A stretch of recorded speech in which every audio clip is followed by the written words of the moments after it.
There is a peculiar tension that arises when someone who has awakened to a certain depth of understanding encounters someone who is still, as we might say, asleep.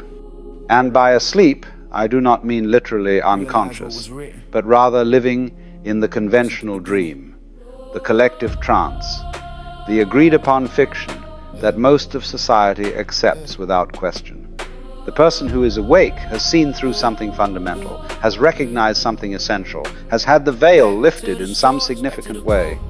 And the person who is asleep is still operating within the old assumptions, the old beliefs, the old way of seeing.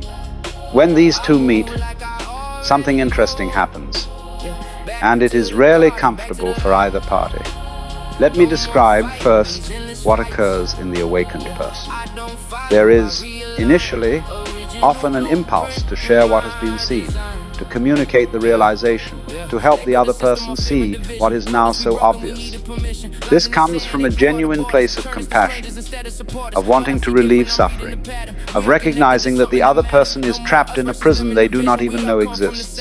It is like watching someone struggle with a locked door while you can clearly see that the door is not locked at all, they simply need to turn the handle differently. But, very quickly, the awakened person discovers something frustrating. The realization cannot be simply handed over. It cannot be explained in a way that will make the sleeping person suddenly wake up. Because the sleeping person is not just lacking information, they are operating within an entire framework of understanding, an entire structure of perception that makes the awakened perspective literally incomprehensible to them. It is not that they are stupid.